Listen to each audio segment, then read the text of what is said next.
reach a compromise. Exactly.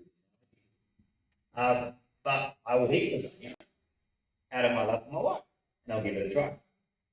So, love can give you the power to do things that you normally won't want to do. Now, lasagna is a very simple example, but simple. So, um, so love can be a vehicle for giving strength in a journey that has struggle. Love can give strength in a journey that has struggle. Now, the struggle in Hosea's book is on a much more larger scale, but I think we can apply it to our own lives. So God's unfailing love in Hosea and Gomer's story. God tells Hosea, a prophet, to marry Gomer, a woman who would be unfaithful to him. This, in some respects, represented how Israel was unfaithful to God by worshipping other gods. So even though Gomer keeps running away, and this is the story of Hosea, Hosea pursues her, loves her, and takes her back, just like God does for us. So the key lesson really is God's love isn't based on our perfection, but on his faithfulness. God's love isn't based on our perfection, but on his faithfulness. So, I mean, it's quite relevant to what you were talking about during your workshop. I read only 10 minutes of it, but it's talents. We all have talents, and I think one of us mentioned in this room that talent could be the love for people. Some people, it doesn't come easy to love somebody, and love has different derivatives, right? So there's love in a relationship between a man and a woman, and there's love relationship between amongst friends, whether they're male or female, and love between colleagues, etc., etc. So there's different derivatives of love, but the key is the embellishment of love in our lives to help us navigate through times of struggle. And that can be God's love. That can be self-love that comes through God's love. Because people always talk about giving love to each other. But then what about yourself? Giving love to yourself. And you can only love yourself if you know what love is. So if there's no love in your life, then who can you turn to? Well, God's a constant source of love. And this is embellished in Hosea's character in his book. With that in mind, we turn to a more serious lesson about the consequence of sin. Israel keeps turning to false gods and making bad choices. God warns them that their actions will lead to destruction and exile if they don't turn back. The key lesson, I guess, is that sin has real consequences, but as Christians, God always offers a way back. It's sort of nice to know that. So, when you are driving a car and you have an accident, you can't turn back time and say, I wish I didn't go right instead of left. Because you can't turn back. What's happened is happened. It is what it is, as they say. However, we're very fortunate that in our spiritual journey, we can turn back. And there's many, many lessons in the Bible, but also in our daily lives of people changing themselves. Whether they're addicted to a substance, or whether they have a certain habit, or whether they're of not good nature or good character, or whether they don't believe in God. There's many stories I'm sure that you all can relate to of comebacks. And we all love a good comeback. Hollywood makes millions of dollars, right? From a good comeback. So, a good comeback is always something that we see around us. It's no different to our spiritual lives about coming back. So no matter where you are in your spiritual journey, and we're all possibly at different phases of that in our lives, and it can evolve over time. It can evolve. There'll be peaks and troughs. There'll be stagnation. There'll be times of equilibrium where you're just in the perfect space. But no matter where you are, you can always turn back to God, and God will always receive us with open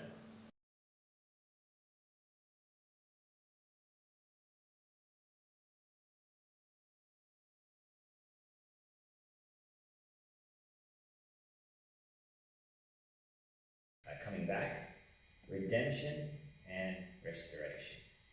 Now, I started off with the comment from Enoch Guinness about contrastism of clarity and inspiration for gratitude and love.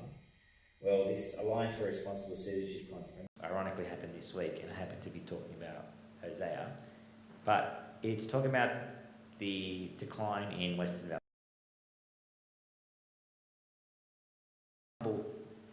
Self, I would say that it could also mean the restoration of basic spiritual values, of basic moral values, of basic Christian values that seem to be withering away as society advances, as we grow, as we modernise, as we become more prosperous, just like Israel in the story of Hosea. So the story of redemption and restoration. Even after Israel's failures, God promises to restore them if they repent. And it's quoted in Hosea chapter 14, verse 4. I will heal their waywardness and love them freely, for my anger has turned away from them. The key lesson really about redemption and restoration in the book of Hosea is that no matter how far we wander, God will always welcome us back with open arms. A good comeback. And if we can use the story of the thief on the cross, his last possible moments in his life, he asked for restoration and redemption. He got an easy pass to heaven, essentially.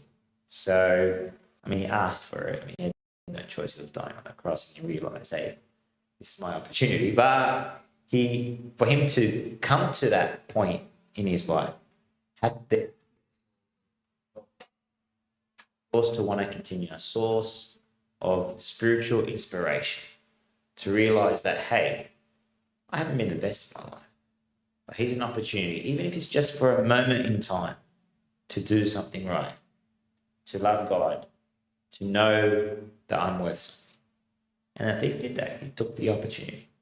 So I think that's also part of Hosea's story about opportunity and seeing instances where, look, it's not the best of circumstances. My wife keeps running away from me, but I'm going to continue to love her and be more resilient and just trust that God has everything for it. He does everything for a reason. He does everything for a reason. So the three main things were God's unfailing love, the consequence of sin, redemption, and restoration. With all that in mind, I'll just now bring it back to a practical application, and I've only got 3 or 4 minutes left. My goal was to keep it 10 to 15 minutes. So, how does it apply? We sometimes chase after things that can perhaps pull us away from God. And what that means is pulling us away from God, pulling us away from our spiritual journey. Our journey is a composite of 3 different layers, you could almost say. You have the physical journey, you have the mental journey, and you have your spiritual journey. And then there's sub-derivatives of those journeys. Forgive me, but that's speaking like an engineer, but you can't help yourself. So if we break it down, we have really 3 layers. And one of those layers is the spiritual layer. That's very important for a lot of people. And usually it sort of harmonises and links everything else. So sometimes we can chase after things that pull us away from our spiritual journey or God. That can include forgetting our mission, forgetting our purpose, popularity perhaps, approval, seeking self-approval from other people rather than from yourself or God, and sin. The next one is we might think God gives up on us when we mess up. But I think we can all say, the fact that we're here today, we know he doesn't. And sometimes it's hard to think that when you're perhaps going through something, right? It's when there's struggle and when there's difficulty, you can sometimes think, oh, God's giving up on me because there's all this struggle. But struggle is actually part of the journey. Struggle is actually part of the journey. If you think that there's going to be no struggle, that's actually more of a struggle. So struggle can be healthy if you approach it with the right perspective. If you approach it with the right perspective. A simple example, I presume most of you either are pursuing a vocation or tertiary education. Either one is good, by the way. But sometimes the start of that journey can be overwhelming. You look at 3 or 4 years of study, or you're looking at 3 years vocation, and then starting off as an apprentice with a very challenging ladder to go up to actually become competent in your field. And it can be a challenge, and it can almost be a turn-off, right? You give up before you even started. But I think the key is you have to recognise that the struggle is part of the growth. So it can be part of your professional growth. It can also be part of your spiritual growth. So struggle is, in fact, can be quite healthy for people if you approach it with the right perspective. He approached his struggle with the right perspective, and that perspective was putting God first. Next one is God, like Hosea, God pursues us with love and offers us forgiveness when we return to him. So just like a good parent that would welcome their child back after perhaps some serious issue that may have caused some family disruptions, most of us can say our parents would welcome us back. Unless we really, really screwed up, right? Some parents are like, fair enough, you screwed up, yep, I can understand why you'd be disappointed. But most of the time, you can safely say a parental love will always welcome their children back. And you've got a parable in the Bible for that. So I guess I'll just reiterate the 3 applications. We sometimes chase after things that pull us away from God. We might think God gives up on us when we mess up, but he doesn't. He keeps calling us back. And like Hosea, God pursues us with love and offers us forgiveness when we return to him. So with all that in mind, the book of Hosea is a story about struggle. It's about love.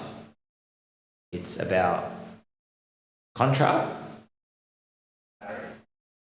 So whenever Hosea had periods of love with his wife, he enjoyed it.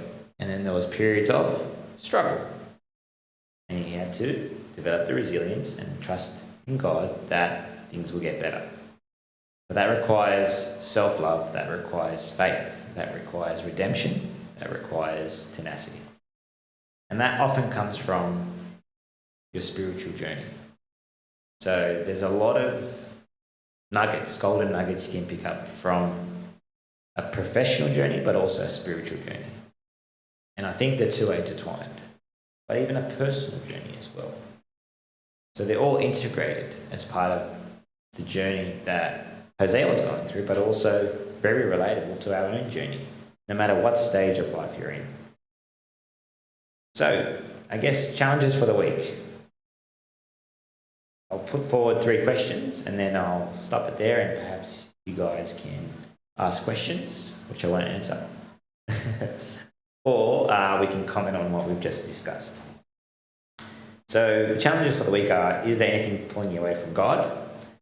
Is there anything pulling you away from love? As we discussed, love has different derivatives. So is there something pulling you away from self-love? Is there something pulling you away from loving others? Is there something pulling you away from loving God? How can you choose to stay faithful to God? And also remembering that God's love is relentless. He never stops pursuing you. God never stops pursuing you, irrespective of your journey.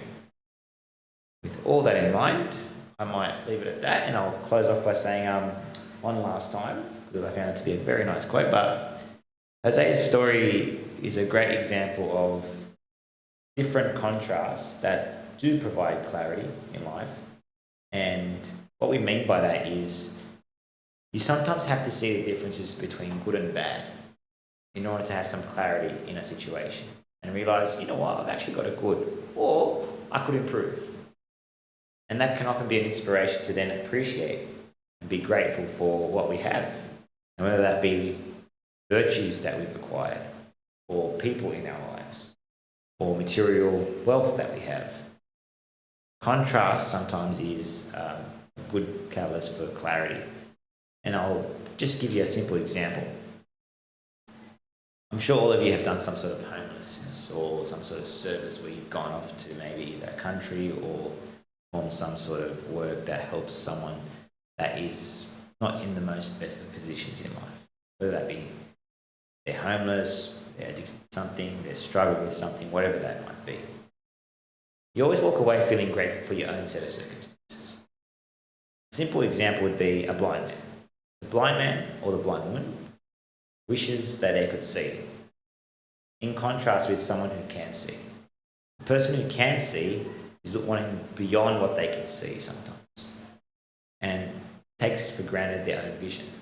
Whereas the person who is blind, all they want to do most of the time is just want to be able to see, even if it's for a small period of time. And if they were given the very fortunate gift of vision again, for whatever reason, whether through medical marvel or whether through a miracle, they would appreciate that vision a lot more. Why? Because they've got the contrast of being blind. So I think the book of Hosea is just a good example of the different contrasts in our lives, and if we have the right perspective on it, it can offer a lot of clarity. And then teach us to just be a bit grateful and sort of enjoy the love that's around us. And love comes in different forms. Love comes in different forms. Amen.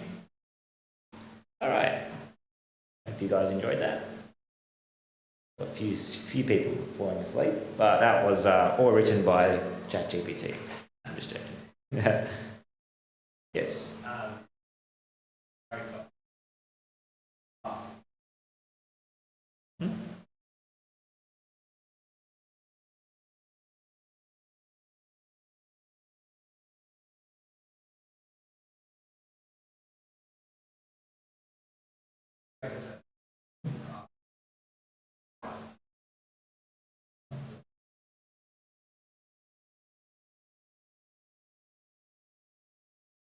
How would you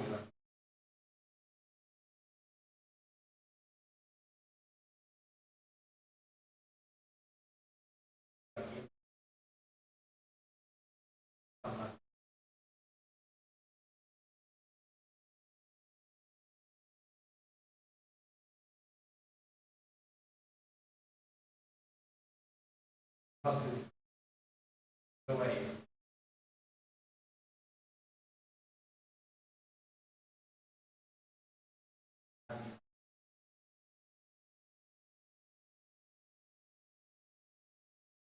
The question is really, how can you maintain faith, the determination forward, feel that scenario put forward before you is beyond your means, beyond your ability to actually accept? That's a tough question. It's a very tough question. Has anyone got something to add to that? Or I give mine's pretty. It's a very complex question. No. Okay. I think, I'll use myself as an example. That makes sense. I've been known to be an optimist. Something else at work is always family, friend, really optimistic. So if I think it's going to take me an hour, it probably takes me 4. But my optimism will tell me it's going to take me an hour, and I piss off a lot of people in the process. Oops, recording. So the reason why I mention that is I think it depends on your perspective of the matter at the time, how you approach, how you perceive the scenario. And it's very easy to get just overwhelmed, be more pessimistic rather than optimistic. Particularly if the scenario is put forward to you is not just the first one, it's the second, the third, it's the fourth. It's like, hold on. This is beyond our agreement, I was just one struggle, not 5 struggles at a time. You give me more than I can handle. I think we have to break it down to the things that we can control, the things that we can't control. So if you break it down to those two key components, what can you control? What is the basic fundamentals? Then you assess what you can't control. And if certain things are outside of your control, then I think that's where you decide, you know what, there's got to be a reason for it. Sometimes that reason is not in you. It can take days, months, or it may never be shown to you. But I think as Christians, we're taught that every. So how you handle that scenario, how you respond to it, will probably dictate how much struggle you go. What are the tools that you can use to help you deal with that? There's many. There's really many. Simple examples could mean consulting a friend, consulting, or even consulting yourself through prayer or spiritual, or even alternative books that are well versed on the matter, whatever it might be, because the struggles are different for everyone. So I think when those scenarios get put forward before you, it really just depends on how you respond. Understanding there's things you can control and things. And don't get me wrong, but the things that you can't control are very frustrating. We can all understand that. Things that you can't control, things you can control, you're like, oh yeah, that's what I control. Like, things you can't control, you're like, well, I can't control those things.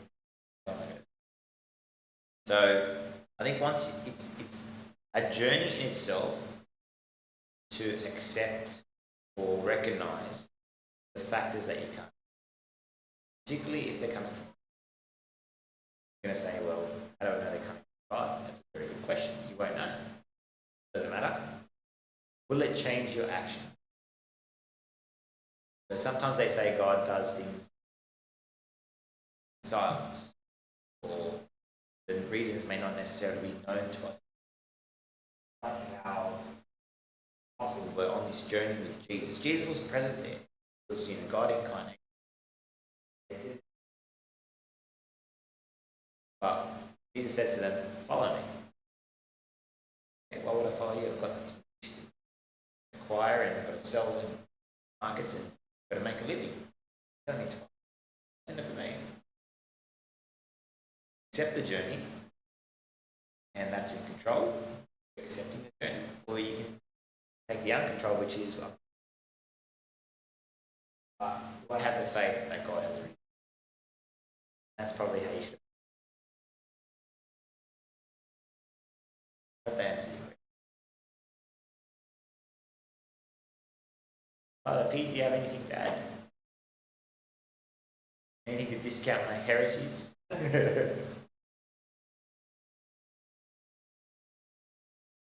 One more question just to make worthwhile. Any questions or any comments that we can discuss with each other? If not, that's perfectly fine, because I know you've had a word.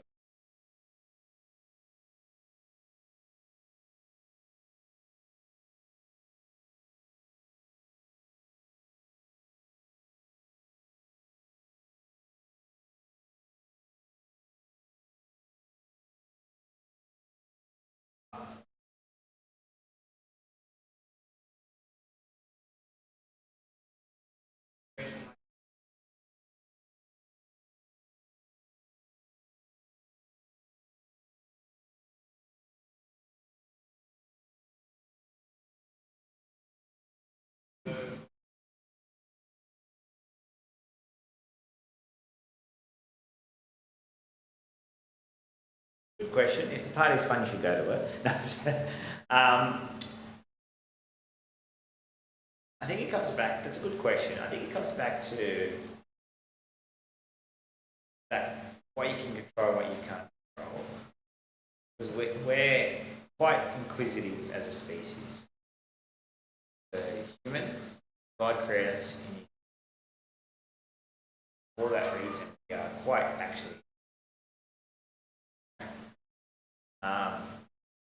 I think that intelligence comes with a burden. So knowing comes with a burden. Being self-aware becomes. So we often then, therefore, would ask, why? And it's a fair question. Why leads to many different, or is a good precursor for many good things to happen, but also many bad things. Whether the question of why gets answered, I think, may or may not be relevant, depending on this. I think you'd have to use your own discretion, but if you use the example of a situation where you're putting yourself where you know potentially not going to lead to a favourable outcome, i.e., you're amongst people who take drugs. Hang around long enough, you're probably going to be that person who's taking drugs. Let's not kid us. Become, our friends are almost like osmosis. Who you hang around reflects who you are. And through osmosis, you become almost like each other if you hang around long enough. So if you, generally speaking, you hang around someone who loves reading books, you might fall in love with that habit. Or hang around someone who loves drugs, you can't say you might end up with love drugs. Bad habits, dangerous. So I think that's where it's not so much why has got up with this scenario where you have to choose good and evil. I think it comes back down to the struggle. Sometimes you might not be put through the best of scenarios. And whether you make the right choice, whether you make the wrong choice, so whether you just choose to go or whether you choose not to go to the event, each of those is going to have a different level of struggle. So, not going might lead to going might lead to something else. Like I said, sin or doing things that are outside your character. So I think you're almost choosing your struggle. Like I said earlier, I think you have to somewhat realise that life is wonderful, great, and in prosperity and in wealth, there will be struggle. We have to necessarily accept it, but understand that that's a factor or a requisite of life. And it's not a bad thing. It's not a bad thing to struggle between choosing this or choosing that. One is ideal, the other is not ideal. You'll sometimes make the wrong choice. No one's perfect. We will make choices and we will regret. The key is trying to be wise enough to make the right choices from the beginning, learning from the previous mistake. Saying, hey, yeah, look, I've tried that. Probably don't want to do it again. I never want to eat lasagna again. No, I'm just for lasagna.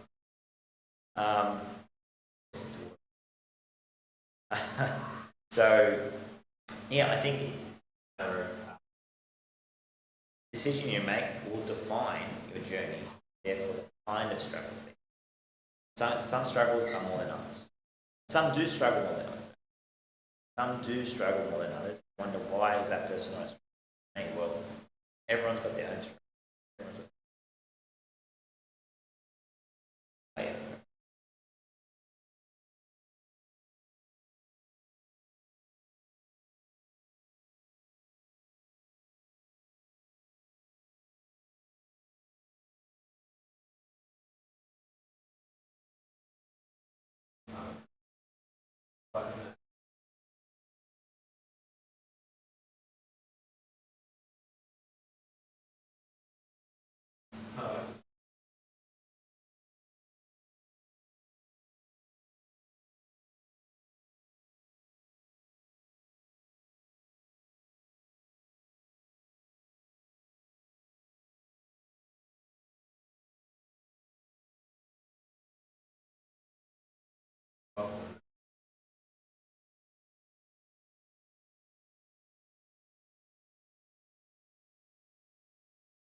Yeah, I mean, hey, if I was asking you, hey, you're going to marry this person, okay, you're the big man, I'll do it. But if it's Joe Blog from across the road, well, you'll think twice, right? I think it's a very fair question. Very fair point. No, that's good. It's all about perspective. Yeah, I think the story of Hosea as well. I mean, you got to think of him as also, he was a real person with real feelings, real life sort of circumstance, and have divine intervention. And not necessarily married, had God going to them. And who knows, if he never did that, he may not be a person we're reading about 1,000 plus years on. What was his point about asking? But still talking about his story after so many. So, and it's still got the same lessons. The funny part is just on a separate context. The Bible has many lessons in it. But timelessness of the Bible. So you read the book, and you're like, oh, I can actually relate to this. But we're a modern civilization. We know everything. We send man to the moon.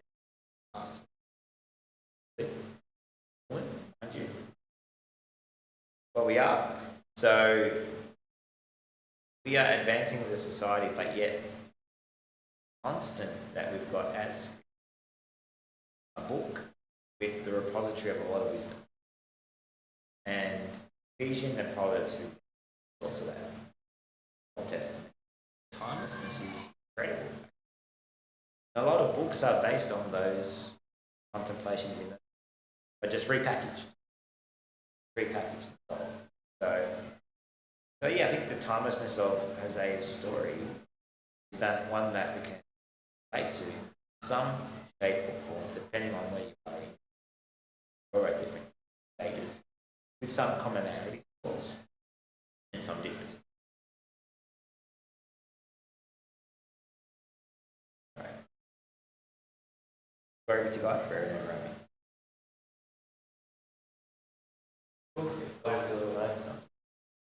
It's right now. Tell me about it.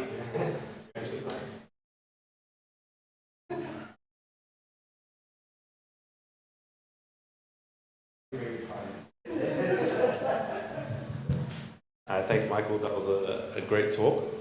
So just a few announcements. The biggest one that we've currently got is the Egypt trip. So that's going to be a combined trip, St. Abrams and St. Barbara's. That's planning to happen from the 26th of September to the 12th of October. So if you are interested in that, there is going to be a meeting this Sunday at St. Barbara's Church. So if you'd like to go and you'd like to get a bit more information on it, go to that talk, as well as speak to the fathers. And yeah, you can. Yeah, so if you are interested in that, please reach out to one of the fathers and they can take your names down. Also tonight, there is going to be there's obviously going to be food, so if you're hungry, don't worry. But there's also going to be a bit of volleyball after and some card games in the youth room. That's my announcements. I'm going to Peter. My announcement was about the so Heroes informed you about it. I really want to encourage you to because as much as I think it's awesome, I wouldn't feel so passionate about it if I hadn't done it months ago, last September. And you guys really need to. So as much as whereas Australia is, they are expected to ask the president, but in Egypt, it brings our Christianity to life. You know, when we read sorry, much to read it, but when you go to Egypt, as I was just sitting, I just thought if I could share some photos, one if I hijack Yeah, that's no problem. I don't know who's the Thank you, you're excited.